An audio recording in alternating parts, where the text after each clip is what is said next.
दक्षिण अफ्रीका में कोरोना की रफ्तार दोगुनी, सरकार पर बना दबाव। डॉक्टर बोले ओमिक्रॉन केवल हल्का संक्रमण देगा, यह कहना जल्दबाजी।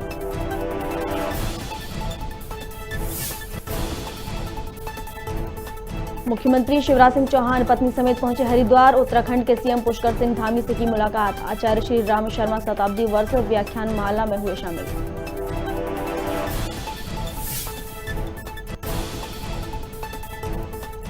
ग्वालियर में प्रॉपर्टी डीलर और जिम संचालक की गोली मारकर हत्या। हमलावरों ने मृतक को मारी 5 गोलियां। पुलिस आरोपियों की तलाश में जुटी।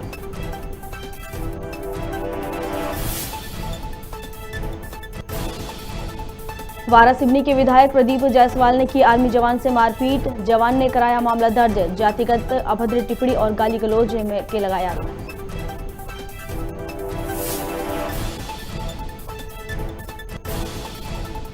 और मध्य प्रदेश में बादल छटने के बाद बढ़ी ठंड। इंदौर और रतलाम में रात भर हुई बूंदाबांदी। भोपाल में छाए बादल और धूप।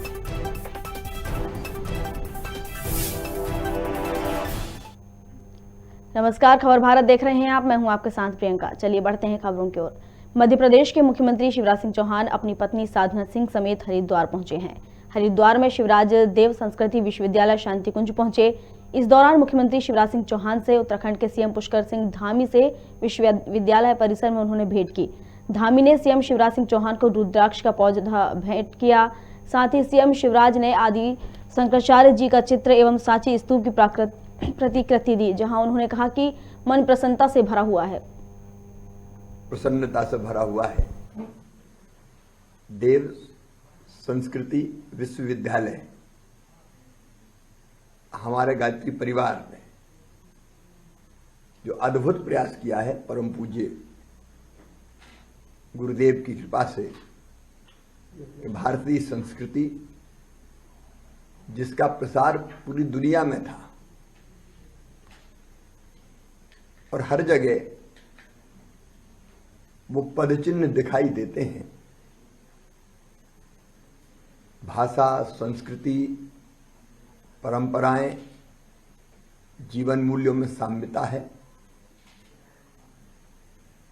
और स्पष्ट रूप से ये दिखाई देता है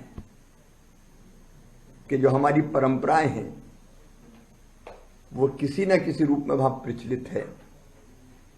बाल्टिक देश, लिथुनिया, इस्टोनिया, लाटविया, वहां भी भारतीय संस्कृति के पदचिन्ह स्पष्ट रूप से दिखाई देते हैं। ये बाल्टिक सेंटर ने न केवल उन देशों को जोड़ा है बल्कि हमारी समान परंपराएं, जीवन मूल्य, संस्कृति, उसका अध्ययन करके उसको विश्व के सामने रखा है। बाल्टिक कंट्रीज में यज्ञ हो, मंत्रों का गुंजार हो, कर्मकांड हो, वो सारे इन प्रयासों से फिर से यशस्वी हुए हैं। वहां के विद्यार्थी भी यहां अध्ययन के लिए आते हैं, राजनेता भी आते हैं और परम पूज्य गुरुदेव के आशीर्वाद से भारत और इन दो देशों को जोड़ने का जो प्रयास किया है उसका मैं अभिनंदन करता हूं। अद्भुत है ये बाल्टिक सेंटर। परम पूज्य गुरुदेव का एक बड़ा महत्वपूर्ण चिंतन रहा कि जो भारतीय संस्कृति के पदचिन्ह हैं, जो विश्व के कोने कोने में दिखाई पड़ते हैं, उनको हम लोग किस तरह भारतीय संस्कृति की धरोहर के रूप में सुरक्षित रख सकते हैं। और उस दिशा में देव संस्कृति विश्वविद्यालय का, जिसका उद्देश्य ही सांस्कृतिक नवोन्मेष को साकार करना रहा है, एक महत्वपूर्ण प्रयास रहा है कि जो बाल्टिक देश हैं, लाटविया है, लिथुआनिया है, एस्टोनिया है, जहाँ पर संस्कृत के जो पदचिन्ह हैं बड़ी स्पष्ट दिखाई पड़ते हैं। देव शब्द है, गृहति शब्द है, बृहति शब्द है, चक्षुष है, न्यासाज है, हस्ताज है, मुखाज है, पादाज है। भाषा की साम्यता है, सांस्कृतिक साम्यता है। अग्नि को एक देवीय तत्व के रूप में स्वीकार करना है, भगवान सूर्य को उषा के एक प्रतिनिधि के रूप में स्वीकार करना है। ऐसे अनेकों साम्यताओं के जो वहाँ पर स्वरूप देखने को मिलते हैं, उनको केंद्र में रखकर देव संस्कृति विश्वविद्यालय के द्वारा एशिया का पहला अकेला और दुनिया का सबसे बड़ा बाल्टिक सेंटर यहाँ शांति कुंज हरिद्वार देव संस्कृति विश्वविद्यालय में स्थापित किया गया है। और आज का दिन हम लोगों के लिए बहुत ही सौभाग्य का क्षण है, क्योंकि आज गायत्री परिवार के अनन्य और हम लोगों के आदरणीय श्री शिवराज सिंह चौहान जी यहाँ पर, जो मध्य प्रदेश के बहुत ही यशस्वी मुख्यमंत्री हैं, वो इस केंद्र का एक भ्रमण करने के लिए आए और हम लोगों को प्रोत्साहित किया कि इस तरह की गतिविधियों को और आगे ले जाने की आवश्यकता है। आज देव संस्कृति विश्वविद्यालय के लगभग 42 के करीब कोलैबोरेशन उसी बाल्टिक क्षेत्र के अंदर हैं और वहाँ के हजारों विद्यार्थियों को हम लोग यहाँ पर आमंत्रित कर चुके हैं, शिक्षा प्रदान कर चुके हैं और ये गतिविधियाँ इसी तरह से आगे बढ़ती रहें, ऐसी हम लोगों की भावना है। प्रदेश में बीते 24 घंटे में कोरोना के 12 नए केस सामने आए हैं, वहीं 8 मरीज ठीक हुए हैं। एक्टिव केस की संख्या 128 हो गई है और एक दिन में कुल जांच 57,000 की जा रही है। गृहमंत्री नरोत्तम मिश्रा ने इस बात की जानकारी दी है। साथ ही बताया कि ऑक्सीजन का स्टॉक हमारे पास पर्याप्त मात्रा में है। आईपीएस तबादले मामले पर नरोत्तम मिश्रा ने कहा कि तबादला पर भी अपनी प्रतिक्रिया दी। कांग्रेस नेता दिग्विजय सिंह के सरकारी संपत्ति बेचने वाले सवाल पर जवाब दिया और कहा कि कांग्रेस ने विकास के नाम पर केवल भ्रम फैलाने का काम किया है। 24 घंटे में 12 नए प्रकरण संपूर्ण मध्य प्रदेश में 12 आए हैं, जबकि ठीक होकर अपने गंतव्यों की ओर जाने वाले, घरों की ओर जाने वाले 8 लोग हैं। संपूर्ण प्रदेश के अंदर एक्टिव केसों की संख्या 128 वर्तमान में है, जबकि हमारी जो संक्रमण दर है वह 0.02% है और रिकवरी दर हमारी 98.6 पर स्थिर बनी हुई है। कल मध्य प्रदेश के अंदर 97,362 सैंपल पूरे प्रदेश में लिए गए हैं। कांग्रेस ने तो बनाया कुछ है ही नहीं। ठीक है, कांग्रेसियों ने अपने अपने घर बनाए होंगे और जनता को बेवकूफ बनाया होगा, जैसे अभी कर्ज माफी में बनाया, जैसे नौजवान को, तो सिर्फ बेवकूफ बनाया है उन्होंने। और इसलिए ऐसा नेतृत्व मिला है वर्तमान में उनको, क्योंकि राहुल गांधी जी के बारे में कल ही यूपीए के घटक बोले, अब हम नहीं कह रहे, जमाना कह रहा है। अगर कुछ बनाया होता तो ऐसे साथ छोड़ छोड़ के इतने बड़े बड़े दल नहीं जाते। दुरुस्त ही है, हमें जितनी ऑक्सीजन की आवश्यकता उससे 10 गुनी ज्यादा की उपलब्धता है। बाकी तो मशीनरी है, उसको दुरुस्त करने की प्रक्रिया सतत चलती ही रहती है। वो एक पहले से बना हुआ उसका नियम है, प्रक्रिया है, वो उसको बढ़ा के 3 साल पर विचार कर रहे हैं अभी। मध्य प्रदेश के कांग्रेस प्रवक्ता अजय सिंह यादव का कहना है कि पहले तो कलेक्टर कमिश्नर बैठक में प्रशासनिक कसावट की नौटंकी की जाती है, फिर अगले ही दिन तबादला उद्योग चालू हो जाते हैं। अच्छे काम करने वाले अधिकारियों का तबादला कर दिया जाता है। जिस तरह से भिंड एसपी द्वारा ऑनलाइन गांजा खरीदी के खिलाफ कार्रवाई की गई है, उसके तबादले में उनका तबादला कर दिया गया है। भाजपा सरकार में केवल और केवल तबादला उद्योग चल रहा है और जनता इस भ्रष्टाचार का शिकार हो रही है। 2 दिन पहले कलेक्टर कमिश्नर बैठक में नाटक नौटंकी की जाती है, प्रशासनिक जमावट की बातचीत की जाती है और अगले ही दिन वही तबादला उद्योग चालू। जो अधिकारी अच्छा काम कर रहे हैं उनको अपने स्थान से हटाया जाता है। भिंड एसपी द्वारा ऑनलाइन गांजा खरीदी के मामले में जिस तरह से कार्रवाई की गई, उनको शाबाशी देने की बजाय तबादला कर दिया गया। मध्य प्रदेश में भारतीय जनता पार्टी सरकार में केवल और केवल तबादला उद्योग मचा हुआ है और जनता इस भ्रष्टाचार के उद्योग का शिकार हो रही है। मध्य प्रदेश की वारासिवनी विधानसभा से विधायक प्रदीप जायसवाल के द्वारा भारतीय सेना के जवान से मारपीट और जातिगत अभद्र टिप्पणी का मामला सामने आया है। भारतीय सेना में सेवा दे रहे वारासिवनी नगर में युगल ठाकरे द्वारा पुलिस में शिकायत दर्ज कराई गई है कि विधायक प्रदीप जायसवाल द्वारा रात्रि में रोककर मारपीट की गई एवं जान से मारने की धमकी दी गई है। बता दें कि प्रदीप जायसवाल मध्य प्रदेश शासन में खनिज साधन उद्योग के अध्यक्ष पर हैं, साथ ही कैबिनेट मंत्री भी रह चुके हैं। शिकायतकर्ता के मुताबिक प्रदीप जायसवाल 29 नवंबर की रात्रि में बिना अपनी किसी सुरक्षा प्रोटोकॉल के निजी फार्म हाउस में एक युवती के साथ अवैध तरीके से पाए गए थे। शिकायतकर्ता द्वारा विधायक से पूछे जाने पर जायसवाल के द्वारा जातिगत अभद्र टिप्पणी एवं गाली गलौज की गई तथा जान से मारने की धमकी भी दी गई।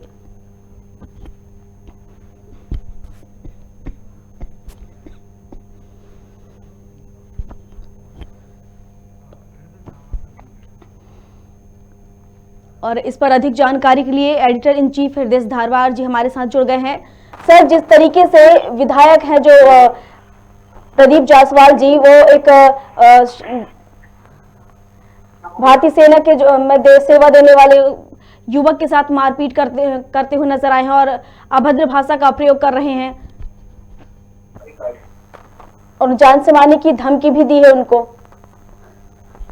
मिलिट्री के जवान था जो क्षेत्र में ही अपनी छुट्टियों पर आया हुआ था, जिसके साथ विधायक ने झूम लटकी की, गाली गुफ्तार भी किया, मारपीट धमकी दी है। उसके बाद जवान ने थाने में जाकर शिकायत दर्ज कराई है। वाकई गंभीर मामला। इस तरह प्रधानमंत्री जवानों के सम्मान करने की बात करते, लेकिन उन्हीं की पार्टी के विधायक जिस तरीके से जवानों के साथ अभद्रता करते हैं, मारपीट करते, धमकी देते हैं और जातीय सूचक शब्दों का भी प्रयोग उन्होंने किया। जैसे तमाम शिकायतें थाने पहुंची, जिस पर पुलिस ने संज्ञान लिया है। कार्रवाई इसमें क्या होती है ये देखने वाली बात होगी। जी प्रियंका। जी सर, उनने शिकायत की है उनके खिलाफ कि मतलब उनके साथ वो अपने निजी जो उनका फार्म हाउस है वहां पर वो युवती के साथ अवैध तरीके से पाए गए थे, जिस पर सवाल करने पर उनके साथ मारपीट की गई। तो क्या ये सही था?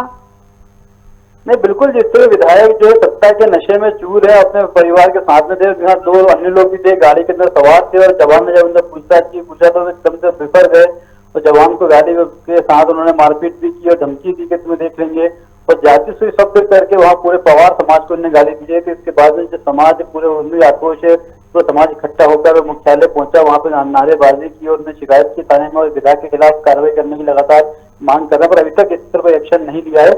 वही बात ये देखा है प्रधानमंत्री खुद इस बात को जरूर कि जो सेना के जवान है सम्मान करना चाहिए, लेकिन उनके विधायक खुद इस तरह यदि अपमानित करेंगे तो सेना के जवानों का मनोबल जो है टूटेगा और आत्मविश्वास होंगे। जी, तो जिस तरीके से हम देख रहे हैं कि वहाँ पे जो समाज के लोग हैं काफी संख्या में वहाँ पे एकत्रित हो गए हैं, भीड़ जमा करके नारेबाजी कर रहे हैं और पुलिस प्रशासन भी वहाँ पे मौजूद है। तो पुलिस प्रशासन का इस मामले पर क्या कुछ कहना है? क्या कोई संज्ञान लिया गया? दो दिन पुराना है। 2 दिन पहले जब पूरे मामला सामने आया था तो उसके बाद से लोगों में नाराजगी थी। लगातार इस बात की वो मांग कर रहे हैं विधायक के खिलाफ कार्रवाई की जाए, लेकिन अभी तक कोई कार्रवाई ऐसी हुई नहीं है। इस बात से उन्हें पत्राचार भी हुआ है और चूंकि ये 12 श्रेणी के विधायक हैं, उनका क्षेत्रीय प्रभाव है और भारतीय जनता पार्टी के विधायक हैं, तो इस तरीके से जो लगातार जो उनके ऊपर कार्रवाई होनी चाहिए थी, अभी तक कार्रवाई हो नहीं पाई है। बीजेपी की सरकार को चाहिए कि विधायक को बुलाकर उनके साथ तफ्तीश करे, जांच करे और जो भी गलत किया तो उनमें कार्रवाई भी होनी चाहिए। जी प्रियंका। जी सर, आपका बहुत बहुत शुक्रिया हमारे साथ जुड़ने के लिए। जी, इनके साथ वो एक जिम्मेदार जनप्रतिनिधि है और उनके द्वारा पवार समाज को गाली गलौज देना ठीक है, ये व्यक्तिगत झगड़ा है, व्यक्तिगत रूप से निपटाना चाहिए, लेकिन अगर पवार समाज को इन्होंने गाली गलौज किया ये अच्छी बात नहीं है, क्योंकि जो पवार समाज है वो 3-4 बार जनप्रतिनिधि बने, विधायक बने। इसमें पवार समाज अगर एकमात्र नहीं तो सबसे बड़ा उनका डोनर है। तो जातिगत भावना से ऊपर उठ के उन्होंने उनको सहयोग किया है और इसके बावजूद भी अगर उन्होंने ऐसा बोला तो ये अशोभनीय है और इससे पवार समाज को बहुत आघात पहुंचा है। इसीलिए हम चाहते हैं कि जो भी नियमानुसार कार्रवाई हो, उचित कार्रवाई हो, उनके साथ होना चाहिए और भविष्य में किसी भी जनप्रतिनिधि द्वारा इस प्रकार का कदम न उठाया जाए, यही हम मांग करते हैं। जैसे कि आपने बोले व्यक्तिगत विवाद हो सकता है, क्या व्यक्तिगत विवाद है? नहीं, मैं नहीं कह सकता कि व्यक्तिगत विवाद, मैं ऐसा जान रहा हूँ। अभी इनकी जो बात हुई है किशोर ठाकरे जी की, उससे ऐसा लगा कि ये निकले और अचानक बात बढ़ गई। बात बढ़ने के कई कारण होते हैं, व्यक्तिगत भी हो सकते हैं और राजनीतिक भी हो सकता है, कुछ भी हो सकता है, वो मुझे जानकारी नहीं। ग्वालियर के नामी प्रॉपर्टी डीलर पप्पू राय की गोलीबारी में मौत हो गई है। हमलावरों ने पप्पू राय को उनके घर के ही बाहर गोलियों से भून दिया। प्रॉपर्टी डीलर पप्पू राय प्रॉपर्टी डीलिंग के साथ साथ एक जिम का भी संचालन करते हैं। पुलिस ने मौके पर पहुंचकर जांच शुरू कर दी है।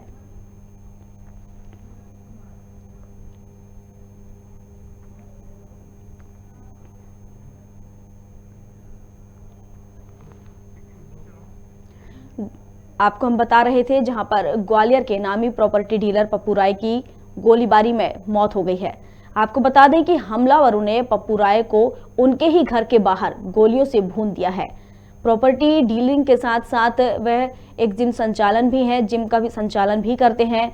पुलिस ने मौके पर पहुंचकर जांच शुरू कर दी है।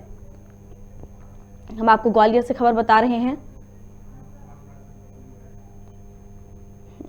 और इस पर अधिक अपडेट के लिए ग्वालियर से हेमंत कुमार हमारे साथ हमारे संवाददाता जुड़ गए हैं। हेमंत, प्रॉपर्टी डीलर पप्पू राय की गोली मारकर हत्या कर दी गई है, क्या अपडेट? हमलावरों ने हमला कर दिया उन पर। जी बिल्कुल, आपको बताना चाहूंगा कि ये घटना ग्वालियर के बौड़ापुर थाना क्षेत्र अंतर्गत डबल रोड की है। यहाँ पे जनसंचालक पप्पू राय अपनी जनसंचालक भी करते हैं और प्रॉपर्टी डीलिंग का भी काम करते हैं। लेकिन आज सुबह ही सूचना मिली कि उन्हें कुछ बाइक सवार हमलावरों ने गोलियों से छलनी कर दिया और लगभग 4-5 बदमाशों का बताया जा रहा है परिजनों द्वारा। और पप्पू राय को 5 गोलियां जिसमें फायर की गई और उसके बाद उन्हें गंभीर हालत में पोस्टमार्टम भेजा गया, जहां उनको मृत घोषित कर दिया गया। बताया जा रहा है कि परिजनों द्वारा कि सुबह के शाम लगातार वो रोज की तरह वो घूमने निकलते थे और अपना जिम ओपन करते थे और बाहर उनका टहलना रहता था। शायद इसी वजह से रैकी करके उनके ऊपर हमला किया गया है। और बाकी पुलिस लगातार आसपास की सीसीटीवी फुटेज छान रही है, जिससे कि आरोपियों की वो शिनाख्त हो सके। जी, तो जिस तरीके से रैकी की गई है, तो क्या इसके पीछे कोई रंजिश थी जिसको लेकर उन पर हमला किया गया है, उन्हें मौत के घाट उतार दिया गया? मैम, कानूनी रूप से तो इस तरह से कोई भी बयान नहीं आया कि कोई पुरानी रंजिश है, लेकिन लगातार जिस तरह से हम देख रहे हैं कि प्रॉपर्टी डीलर जिस जमीनी विवाद को लेकर रंजिश बनना आम बात है और जिस तरह से जिन संचालक हैं, कारोबारी हैं, तो इसमें हो सकता है कि किसी व्यक्ति द्वारा या किसी पुरानी रंजिश द्वारा इनके ऊपर हमला किया गया हो। लेकिन जब तक कोई साक्ष्य सामने नहीं आता तब तक कुछ भी मजबूत तरीके से कहना मुमकिन नहीं है। प्रशासन द्वारा क्या कुछ कार्रवाई की गई है अब तक? प्रशासन द्वारा में पुलिस अधीक्षक ग्वालियर ने तत्काल सूचना मिलने पर जिले की नाकाबंदी कर दी है और बाहर निकलने के सारे रास्ते ही पे चौकन्ना कर दिया है। बाकी बौड़ापुर थाना क्षेत्र और सीएसपी द्वारा आसपास की सीसीटीवी फुटेज खंगाले जा रहे हैं कि जल्दी से जल्दी इन आरोपियों की कोई भी शिनाख्त मिले, गाड़ियों की पहचान हो, आरोपियों की पहचान हो। इस तरीके से अभी पुलिस लगातार इस पर कार्रवाई कर रही है। मौकावार दस्ता भी मौजूद है। हेमंत, बहुत बहुत शुक्रिया आपका हमारे साथ जुड़ने के लिए। Okay ma'am.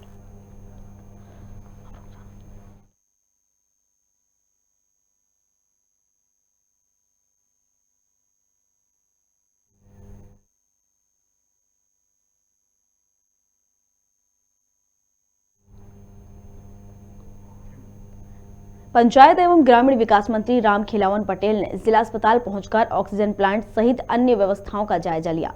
व्यवस्थाओं का निरीक्षण करने पहुंचे मंत्री जहां खानापूर्ति करते हुए प्रबंधन से जानकारी लेकर चल रहे हैं। मंत्री पटेल वार्डों के भीतर भी नहीं घुसे और न ही मरीजों का हालचाल जानने का प्रयास किया।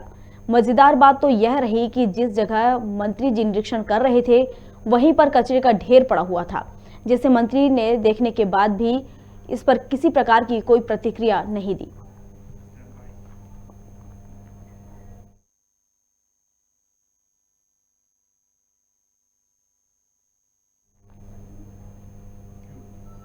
मध्य प्रदेश कांग्रेस प्रवक्ता अजय सिंह यादव ने पेट्रोल डीजल के वेट में कटौती करने की मांग की है। उनका कहना है कि दिल्ली में पेट्रोल के दाम 95 पर आ गए हैं। उसी प्रकार मध्य प्रदेश सरकार को भी पेट्रोलियम के वेट में कटौती करनी चाहिए ताकि जनता को भी राहत मिल सके। वहीं उनका कहना है कि मध्य प्रदेश के मुख्यमंत्री कहते हैं कि प्रदेश में संसाधनों और खजाने में पैसों की कमी है। माफ कीजिएगा, संसाधनों और खजाने में पैसे की कोई कमी नहीं है, तो फिर जनता के ऊपर यह अत्याचार क्यों किया जा रहा है? साथ ही तत्काल पेट्रोल डीजल के वेट में कमी कर देना चाहिए। जिस प्रकार से दिल्ली सरकार ने पेट्रोल के वैट में भारी कटौती करते हुए जनता को राहत दी है, दिल्ली में पेट्रोल के दाम 95 रुपये पर आ गए हैं, उसी तरह मध्य प्रदेश सरकार को भी वैट में और कटौती करना चाहिए ताकि पेट्रोल डीजल के दामों में कमी आ सके और जनता को राहत मिल सके। वैसे भी मध्य प्रदेश के मुख्यमंत्री जी समय समय पर कहते हैं कि प्रदेश में संसाधनों की और खजाने में पैसे की कोई कमी नहीं है, और जब कोई कमी नहीं है तो जनता के ऊपर ये अत्याचार क्यों किया जा रहा है? दिल्ली के समान ही मध्य प्रदेश में पेट्रोल डीजल के वैट में कमी की जाना चाहिए। स्वच्छता सर्वेक्षण 2022 के लिए धार जिले की नगर परिषद बदनावर ने अभी से कमर कस ली है। स्वच्छता के प्रति प्रेरित और जागरूक करने के उद्देश्य से समाज के अलग अलग क्षेत्र के लोगों को जोड़कर अभियान में भागीदारी बनाया है। इस कड़ी में ट्रांसजेंडर प्रेरणा और रंजना को सामाजिक गतिविधियों के साथ स्वच्छता में भागीदारी करने नगर परिषद का ब्रांड एम्बेसडर नियुक्त किया गया है। रंजना व प्रेरणा को ब्रांड एम्बेसडर नियुक्त किया गया है। नगर परिषद की राजस्व वसूली के लिए इनकी सेवाएं लेने का हम लोगों ने विचार किया है, लेकिन इसके लिए वरिष्ठ अधिकारियों से मार्गदर्शन लिए जाने के बाद ही हम इस पर निर्णय ले पाएंगे। मैं नगर पालिका वाले मैडम का सीओ मैडम का बहुत बहुत आभार व्यक्त करना चाहती हूँ और जितने भी मेरे नगर पालिका के अंदर जितने भी कर्मचारी हैं उन सबका बहुत बहुत आभार व्यक्त करना चाहती हूँ जो उन्होंने मुझे इस काबिल समझा और मेरा सम्मान करा और मुझे इस काबिल समझा कि मैं स्वच्छता के लिए लोगों को प्रेरित करूं। लोगों से यही निवेदन करेंगे, मैं हाथ जोड़ के विनती करती हूं लोगों से कि अपने आसपास स्वच्छता रखें और बदनावर को नंबर 1 पहुंचाएं।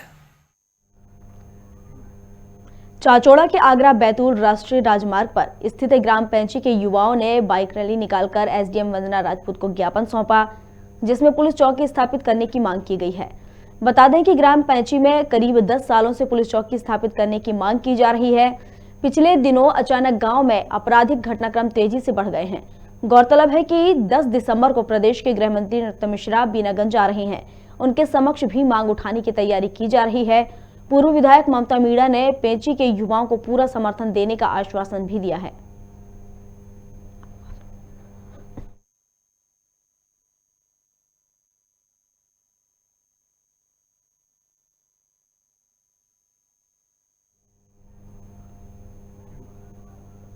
विधानसभा का एकमात्र शासकीय महाविद्यालय बागली अव्यवस्थाओं को लेकर हमेशा चर्चा में रहता है, जहां पर महाविद्यालय प्रबंधन की लचीली प्रणाली के चलते छात्राओं को परेशानियों का सामना करना पड़ता है। इसी समस्या को लेकर अखिल भारतीय विद्यार्थी परिषद ने शासकीय उच्चतर महाविद्यालय के प्राचार्य को ज्ञापन दिया, जिसमें बताया गया है कि विद्यालय में खेल सामग्री कम होने के कारण छात्रों को क्रिकेट टूर्नामेंट की तैयारी में काफी परेशानी हो रही है। संभावित प्रतिभागी खिलाड़ियों के प्रैक्टिस के लिए पर्याप्त क्रिकेट किट नहीं है। प्राचार्य को चेतावनी दी गई है कि यदि जल्द ही समस्याओं का हल नहीं हुआ तो आंदोलन होगा, जिसका जिम्मेदार महाविद्यालय प्रशासन होगा। खिलाड़ियों को प्रैक्टिस मैच करने हेतु क्रिकेट की आवश्यकता है, जो कि उन्हें उपलब्ध नहीं कराई जा रही है, जिस कारण उन्हें खेल सामग्री की कमी होने के कारण काफी परेशानियों का सामना करना पड़ रहा है। सिटी कोतवाली थाना क्षेत्र के मैहर रोड के तिघरा मोड़ पर मोटरसाइकिल सवार मामा और भांजे के साथ आदतन अपराधियों ने लाठी डंडों से मारपीट की, जिसमें मामा की हालत गंभीर है। वारदात को अंजाम देने वाले विक्रम ने 3 दिन पहले भी लोहरोरा गांव में मारपीट की है, जिसकी रिपोर्ट होने के बाद भी पुलिस आरोपी को नहीं पकड़ पाई। 2 दिन बाद इसी आरोपी ने इस घटना को अंजाम दिया। पुलिस अभी भी आरोपी की तलाश कर रही है। बारात कब लौटी गई? कल लौटी थी। कहाँ पे घटना हुई? ये अभी आज हुई सतना नदी के पास। आप दूर हो गई चोट आई? हाँ, मैं और मेरे मामा थे। मारने वाले क्या नाम? मारने वाले का डब्बू सिंह था, उसके साथ में देख रहा था छोटू सिंह था जो मार रहा था।